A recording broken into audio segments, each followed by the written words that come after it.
ବାପା ମାଙ୍କର ଗାଳି ଅଟଇ ଦାଣ୍ଡର ଧୂଳି ଦେଖାଏ ଆମକୁ ବାଟ ଗଢ଼ଇ ଆମ ଚରିତ୍ର। ଅବଧାନଙ୍କର ଛାଟ କରେ ଆମକୁ ଶିକ୍ଷିତ। ଜୀବନ ଯାତ୍ରାର ମାର୍ଗ ହୁଅଇ ପରିମାର୍ଜିତ, ହୁଅଇ ପରିମାର୍ଜିତ। ଭାଇ ଭଉଣୀଙ୍କ କଳି ଅଟଇ ଦେହର ମଳି ସମ୍ପର୍କକୁ କରେ ଦୃଢ଼। ପରସ୍ପର ମଧ୍ୟେ ବଢ଼େ ସ୍ନେହ ଅତୁଟ ରଖଇ ସେ ବନ୍ଧନ। ସୁଖମୟ ହୁଅଇ ଜୀବନ, ସୁଖମୟ ହୁଅଇ ଜୀବନ।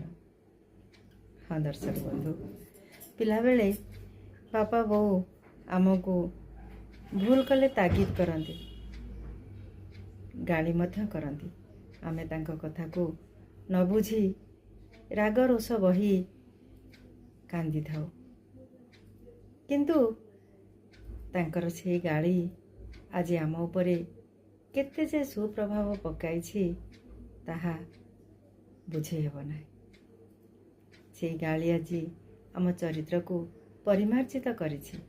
ଜୀବନଯାତ୍ରାରେ ଆମେ ଆଜି ଗୋଟିଏ ଉତ୍ତମ ବ୍ୟକ୍ତିତ୍ୱ ଭାବରେ ପରିଚୟ ପାଇପାରିଛେ।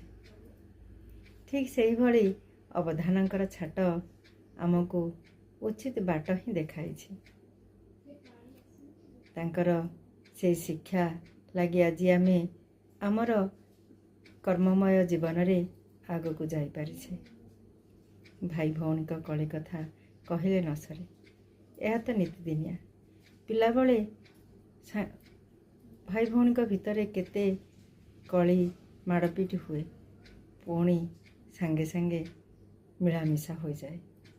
ସେହି କଳିରେ ଥାଏ ଆତ୍ମୀୟତା ଏବଂ ବଡ଼ ହେଲା ପରେ ସେହି ଭାଇ ଭଉଣୀଙ୍କ ସ୍ନେହ ମମତା ପରସ୍ପର ମଧ୍ୟରେ ଗୋଟିଏ ଅତୁଟ ବନ୍ଧନ ସୃଷ୍ଟି କରିଥାଏ ଏବଂ ଆମ ଜୀବନକୁ ସୁଖମୟ କରିଥାଏ। ଭାଇ ଭଉଣୀଙ୍କ ସମ୍ପର୍କ ସହିତ କୌଣସି ସମ୍ପର୍କ ସମକକ୍ଷ ହେବ ନାହିଁ।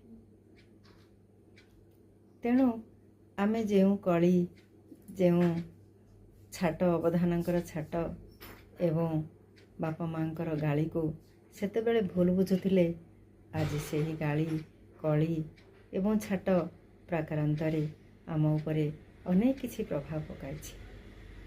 ମୁଁ ଠିକ୍ କହିଲି ନା? ଆଲେକ୍ସା।